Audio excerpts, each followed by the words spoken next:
All right, let's get started with this round one game. And I'm playing against a Charizard Noctowl deck. It is the classic Charizard deck that I've been playing recently, but I decided to go with a good old Dragapult deck this week. Pretty strong opening. I'm able to get double Dreepy down and get an energy attachment. As Manuel also gets a pretty solid turn here and starts off. He gets 3 basic Pokemon, plus he has the Fan Rotom. The rest of the hand is not looking too hot, but with any top tick of like a Dawn or a Nest Ball, the hand's pretty strong here, right? So we see the Fan Rotom is going to probably grab like a copy of Hoothoot, copy of a Noctowl, and the last one's kind of a toss-up. And we see the Pidgeotto here, pretty good grab as well, just to be able to get that Pidgey evolved up into a Pidgeotto. All right, going into my turn, I do have the Iona to be able to disrupt my opponent's hand. I top deck the Ultra Ball there, which is going to be an easy discard there. Be able to grab a Dracloak to guarantee my one at least, and then I have a Lily to follow it up as well. So this is going to be a pretty much all you want is Dragapult. You want that opening attachment. You want to evolve into many Dracloaks as possible. And we get to see the top 10 cards in my deck with this Lily's Determination plus the Dracloak. So we're going to take a look here. 8 cards. Bang. 4, 5, 6, 7, 8. And I get to see a Dracloak here. So bang. I get to see a Duskull. And Emmanuel is going to write something goofy on his sketch pad here on his phone. Just judge. Yeah, he's not liking how good my opening is here. It's very strong. I'm going to be able to Ultra Ball to grab another Dracloak here. Just contemplate what I want to discard. I end up going with the Dreepy and a Dracloak there because I want to save that last spot for a potential Latias as well. So I can get the energy attachment, retreat, and then go for the Itchy Pollen here. And my board is super strong. I'm able to get the Badoo off, give my opponent that item lock, and there's going to be a bench of a Duskull and then a pass right back, I believe. Yeah, I think because the Duskull was the thing that was top deck there. And, yep, pass right back to me, draw for turn. Let me go for the Dracloak, and I think I'm going to look to grab some energy here. I'm also going to be looking to grab some more outs to potential Dracloaks, get a Buddy Poff in there. This Buddy Poffin, if I had to guess, is probably going to grab another Skull. Yep, I can do some big damage to Emmanuel's board this turn. So I already use my Dracloaks. I'm going to evolve, or I'm going to not actually evolve. I'm going to actually just go for another Itchy Pollen here. Get some more damage on this Fan Rotom. It looks like Emmanuel is pretty stuck here. And I think Emmanuel's contemplating whether he wants to use his Dusclops, but he doesn't end up using it. I think if I was him, I would have probably liked to see the use of the Dusclops there, just to be able to pop this Badoo, maybe draw a live card off the prize cards, because if you get like a Dawn off the prize there, there's the potential to just kind of keep going, and now you're just going to potentially, actually, it's pretty high chance you kind of just get run over here. I get to Lily for 8 again, and then use this Dracloak, and my board is just absolutely disgusting. Emmanuel's board is pretty underdeveloped, but that's kind of the name of the game when you're playing this pultnoir deck, is you're kind of just like exodiating your opponent. This deck is very ignorant, very, very good deck. So we'll see here. Just debating whether or not to attack. I'm just going to actually go for the Itchy Pollen again. I want to kind of just wipe his whole board by using Dusclopses. So if I can get a copy of Dusclops into my hand next turn, I'll be looking pretty nice. Okay, we see the Clops here. What is he going to want to pop? If I'm him, I'm probably looking to pop this Dracloak right here with the energy. Yep, pretty smart from him. We're both going to take a prize here. I think it might end up being the Jamming Tower. Okay, we've seen Area 0 here. And then a combo with the Iono. Pretty solid here. Bunch of not great cards in Emmanuel's hand, but I didn't have anything too crazy going on here either. But I still get to draw my 5 cards plus that copy of Dracloak.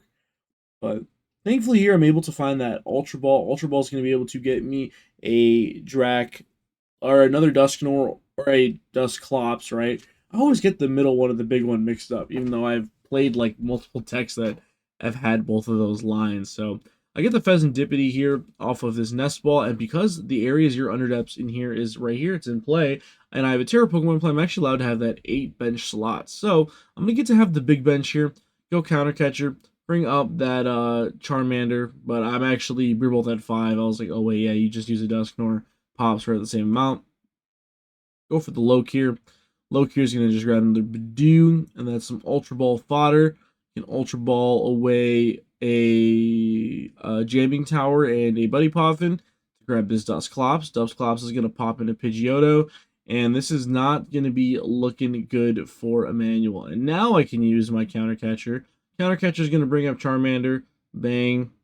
And then I can use the Night Stretcher. Night Stretcher is going to bring back up that Dusclops. Dusclops is going to put 5 more damage counters onto something else potentially. I get Hawlucha.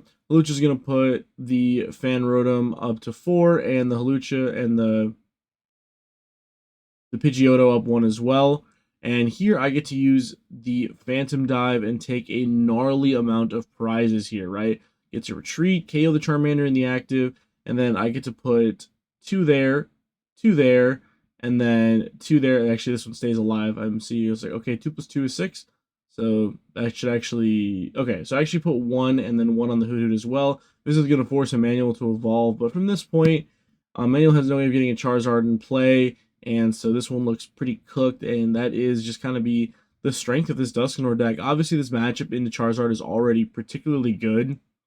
If you're able to stunt their turn and not let them get any Charmanders down, usually they have to hard evolve one of their Charmanders into a Charmeleon, so they're going to be using their Dawn for Charmeleon and not something like a Noctowl. And yeah, this one is just it's cooked here. So I got to show him the boss's order to be able to just take 5 billion prizes, and yeah, it's cooked. It's cooked. He's just thinking like, oh, is there anything I can possibly do? And then I drop a bunch of cards in my hand, so I'm gonna replace this leaves between games. But yeah, we're gonna start off 1-0 here. Honestly, pretty unfortunate games for Emmanuel. I drew pretty well those first couple turns, and yeah, pairing the Badoo with my opponent not being able to do much, not a good combination. But here in this next game, I'm actually playing against Mamoswine. So the Mamoswine deck is pretty interesting. There is a potential for the Mamoswine to hit some pretty big numbers. So I actually was kind of scared here that, it'd be a bunch of big KOs back to back to back. And I wanted to avoid benching 2 prizers, particularly because that Mamoswine can hit those numbers pretty easily. And thankfully I did lead the Badoo here, so I don't have to worry about benching this Latias if I don't want to. It could be good later in the game if I want to use something like a Night Stretcher to get it down. And my hand's not particularly good. My opponent has like 3 cards in hand, and I didn't want to give them more cards, so I'm just going to rip the research here and try to draw some more cards. Looking back at it, maybe benching the Latias is super smart, right? Because I do have the Badoo in play, but I was worried about like a Dawn just kind of going like Dawn for Combustion to knock out the Badoo, so this at least would give me another way to retreat. I get the Buddy Poffin, but on top of that, I actually get a second copy of Buddy Poffin. So I'm just going to use it to thin out 3 Dreepy and a Skull. And yeah, like I said, maybe this Latias could have been better in the discard pile, because then I could have benched that 4th copy of Dreepy that's currently in my hand. I think that would have been a little bit better. And let's go for the Itchy Pollen here. 10 damage on the Torchic. Leave my opponent with 3 cards in hand plus their draw for turn. So I'm going to hope that their hand isn't too crazy and that they're going to be kind of forced to do something like a collect. And yeah, my opponent could have definitely evolved here into the Combustion and then attached to the active, and then it took a knockout here, but they're just going to go for the collect to draw a card. But with my hand, there's not a high chance I'm breaking the item lock. There's a Hilda. I'm going to Hilda here. I'm going to grab that Neo Upper Energy, absolutely broken card. And I'm also going to grab that copy of Dracloak. I got that cool stamped one that I pulled out of a pack. Super fortunate to pull that. That card is really expensive right now. I think a Neo Upper Energy is like 25 bucks, which is crazy. So I'm going to get to use this Dracloak, and I'm going to take that Psychic Energy so I have an attachment for the following turn. I don't want to attach my Neo Upper just yet, and the chances of my opponent ioning me are pretty low. They have to just like get it off the top deck, which I mean isn't super improbable. He probably plays like 3 or 4 of them, but I'm just kind of playing to my opponent not doing too much on their following turn. So I'm going to get another Dracloak, flip 2, I get the Clops. Clops is pretty good here. I already have the 2 energy, so yeah, I'm going to put that Luminous on the bottom, evolve into Dusclops, and then I'm going to attach the Psychic Energy, and I can save the Neo Up Energy for the following turn. Go for the Itchy Pollen there, 10 more damage on that Torchic, and then we see, boom, big Blaziken hits the board. I think here for my opponent, it might have been a little bit better to go for a Call for Family to kind of potentially set up like a Pheasantipity onto the bench. And I have a weird decision here. I have Lily plus Dragapult, or Dracloak, and I end up taking the Dracloak here. And I think maybe it was probably better to take the Lily, just to kind of fill my board back up. But I end up just hitting another Lily off of the second Dracloak, which is pretty crazy. Go evolve Dracloak, play the Lily anyway. So you never punished, but I think I probably should have taken the first one. The second one was probably greed, but I guess I already Dracloak twice. researched, like drew a card for 2 turns. So I mean the chances of me hitting a draw sport are pretty high there. But I'm going to draw just a billion cards here. I get 8 off of the Lily, and I still have 1 copy of Dragapult left. And I do have the Ultra Ball in there for the Dragapult just in case. Get the Knights, or I take the Pheasantipity there, which I think maybe I should have taken the other card. I think the Pheasantipity isn't great here because I don't really anticipate my opponent taking a knockout on their next turn. I think here my discard, yeah, I discard the Fez anyway, which looking at my hand, I mean, I have double Luminous in hand. I have 2 attachments down, so I could have maybe got rid of the Luminous and kept the Pheasantipity, but I did have the Night Stretcher in hand.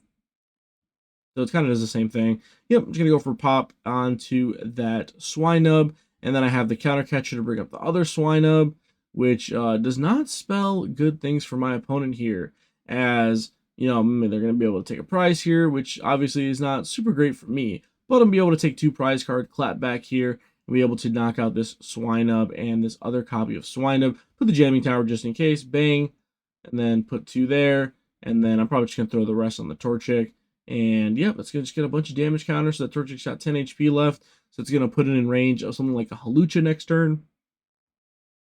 I know sometimes the Mamoswine deck plays Terra stuff. I didn't know what my opponent was playing, if they were or were not playing Terra stuff, so I figured, you know what, maybe I can get the extra bench space on the following turn, and boom, there's the Swinub, and yeah, just remember there, my opponent takes extra prize. Unfortunately for them, they did draw that copy of Evo TM, which obviously isn't going to be working under Jamming Tower. And we'll see. The Pokegear is going to grab a copy of... Oh, we see the Pidgeot there. Yeah, there's nothing really super great here. I think my opponent's probably going to end up just playing that Arven that's in their hand. Because looking at my board, right, there's nothing really to boss stall. I have my copy of Latios in play, so all of my Pokemon have free retreat. But my opponent actually ends up bossing up the Dracoloak. I would have probably just taken this turn as my opponent to use like the Arven to set up more of a board and then use the collect at the end of the turn. Because right, they could have Arven for Buddy Poff in here and then gotten the Pidgey, and then I guess they could have just gotten more Swinubs because the Pidgey's going to die to a Phantom Dive anyway. So putting more 70 HP basics down seems pretty good there. So you get another Dracoloak ability. I get the Clops there.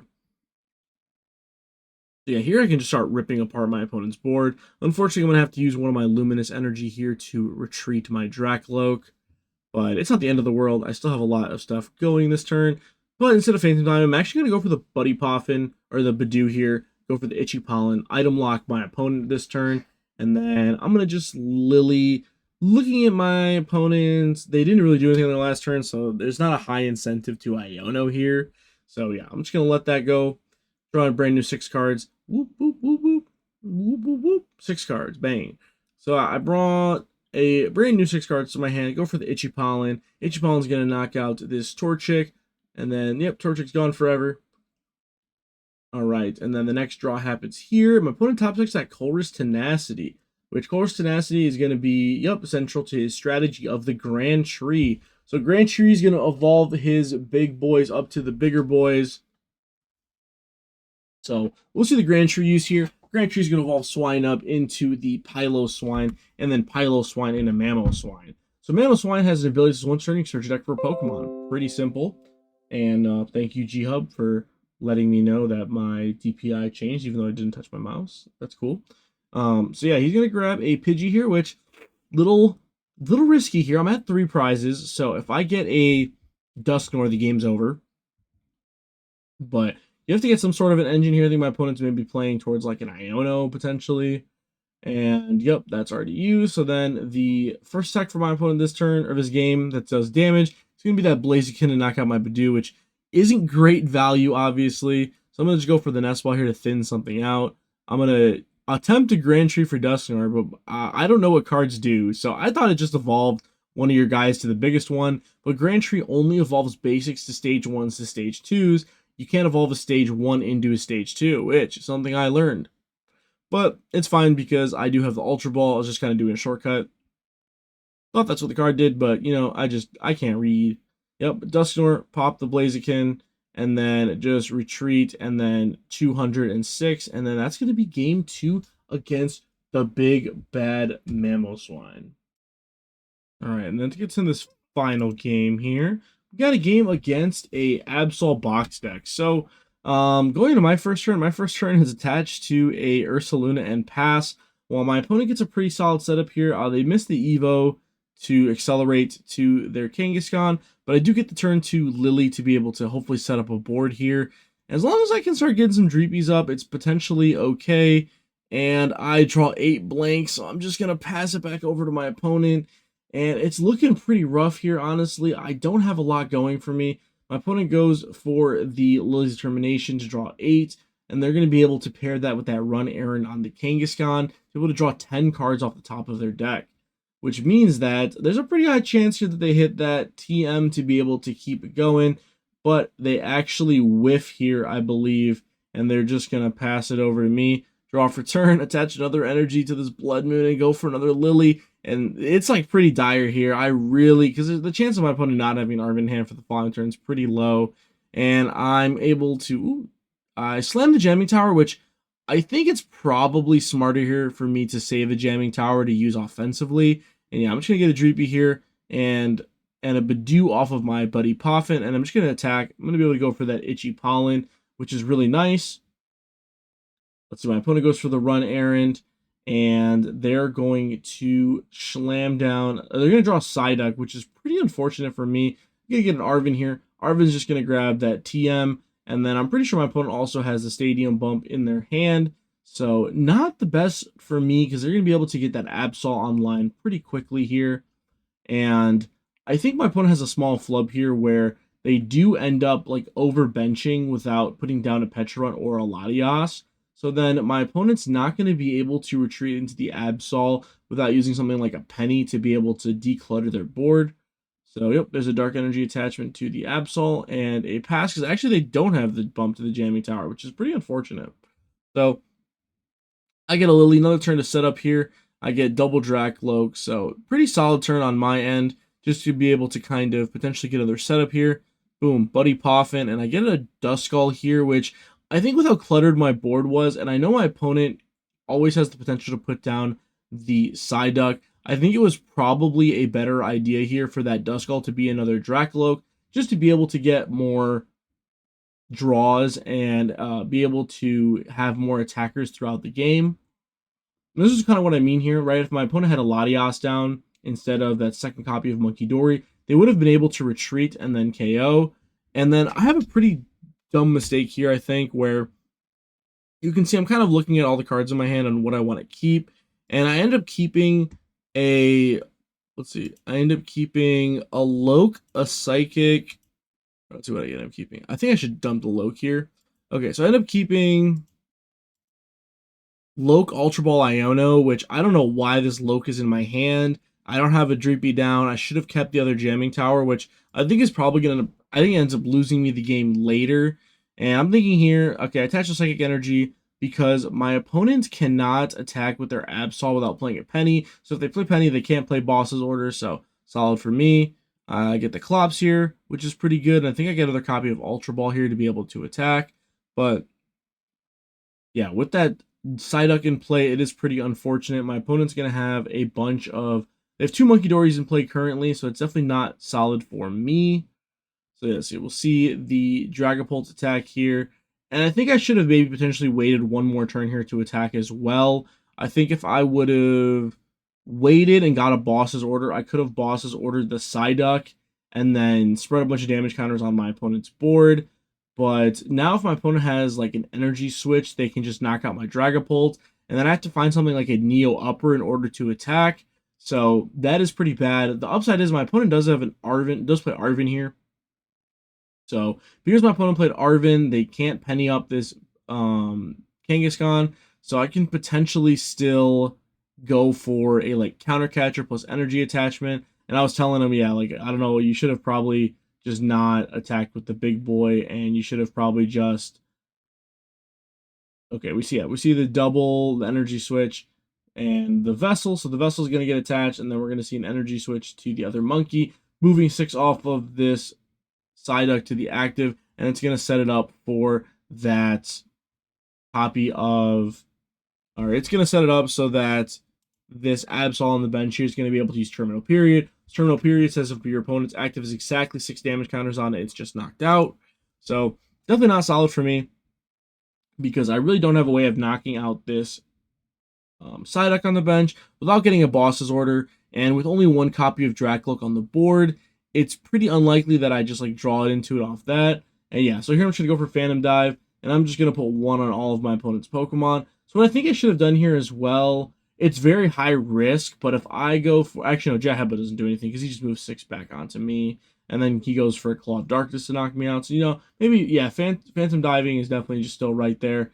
And then, yeah, my opponent is going to go for a Airy there to get rid of 2 items from my hand. He's going to choose Double Night Stretcher, which is pretty bad for me because my deck only plays 3 copies of it. So it's very, very unlikely that I'm going to be able to have recovery for kind of the rest of the game. And yeah, and this Terminal Period is just going to be able to KO me. And then, yeah, my opponent moves 3 damage counters to my Badoo, and they're going to just KO me with the Terminal Period, which is pretty bad because now I need to deal upper energy in order to attack, or I have to attack with Blood Moon Ursaluna, and then kind of the same thing happens where my opponent's just going to be able to move 6 damage counters to my active and then Terminal Period me again. So I don't think there's anything here with my potential counter catcher, but my opponent and I'm actually ahead on prizes currently, so I can't use the counter catcher. So here I'm going to Ultra Ball, grab Pheasantipity, and my board is terrible. I have Luna, Latias, Pheasantipity, but I'm fighting over here. I do actually sack and draw the Neo Upper Energy, which is pretty crazy. And I'm thinking, okay, if I Boss Order that Psyduck, and then I can KO it with the Blood Moon Ursaluna. I just need 1 more energy. So bang, KO the Psyduck, which is pretty crazy. And then I'm going to have to preemptively evolve this Dragapult, because if my opponent KOs it, then I'm kind of just SOL. I don't really have another good attacker on the board here. But looking back at this game, I think there's an argument there to just kind of attack with the Blood Moon Ursaluna into the Absol, because if the Absol then attacks into Ursaluna by doing the 6 damage counters plus the Claw of Darkness, on my turn, I can play for like a potential Iono plus a Iono plus attack with Dragapult. Like that turn, I probably should have attached Neo Upper to Dragapult and then attacked into the Absol. So then even if my Dragapult then gets KO'd, it's like kind of fine. But my opponent goes for an interesting play here where they're actually just going to go for the move 1 over and then Claw of Darkness, which is actually pretty smart on my opponent's part because they are going to pretty much get rid of all of the draw support on my board, and they're going to be able to also get rid of my Neo Upper Energy, which is not good. Yep, and the Neo Upper is gone, so I'm probably not going to attack with Dragapult. So I am more than likely going to be 1 energy short to be able to win the game. And then from here, if I do damage to my opponent's board, then my Absol here is, or if I do damage to my opponent's board, my opponent's just going to be able to Monkey Dory back damage to my board. So like I said, there's really nothing great here for me to do. If I go for the Itchy Pollen, then my Pheasantipity can die from Magenta Brains, and then I bring something else up, and I think it's Claw of Darkness, and then I'm like 1 boss's order away from losing. So yeah, if I have the damage here on the Absol, I just attack into it again and win the game. So I think, yeah, pretty bad misplay on my part on my end overall to just not attack. So right here, I'm going to retreat, go for the Badoo. It's Itchy Pollen for 20 damage. So if my opponent wants to Adrenaline Braid and 3 to the active, take a prize card, I can then retreat into my Clops, give him the Clops, let him Claw Darkness the Clops, go to 1, and then I potentially have a win con with like counter catching my opponent's Psyduck and then swinging into it. But yeah, my opponent's just going to have the Monkey Dory to move 3 damage the damage counters over to the Pheasantipity, and then use that copy of Claw of Darkness to knock out my Latias. Pretty slow start in the beginning of the game for me. Yeah, going Blood Moon Pass for 2 Lilies, definitely not ideal. But yeah, I'm going to lose in the finals there of the tournament, which, you know, we'll get them next time. And it's another 2nd place for me back-to-back weeks. So, yeah, we're still stacking some store credit, and Dragapult's a pretty fun deck. The deck is very weird. You have a lot of, like, non-games, I would say. It's just like, okay, well, I Badooed my opponent 4 times, and they lost. So, pretty skillful deck, I would say. You just don't just do anything, and then you win. It's a goofy deck, very strong. I don't know. See what I play tomorrow for locals.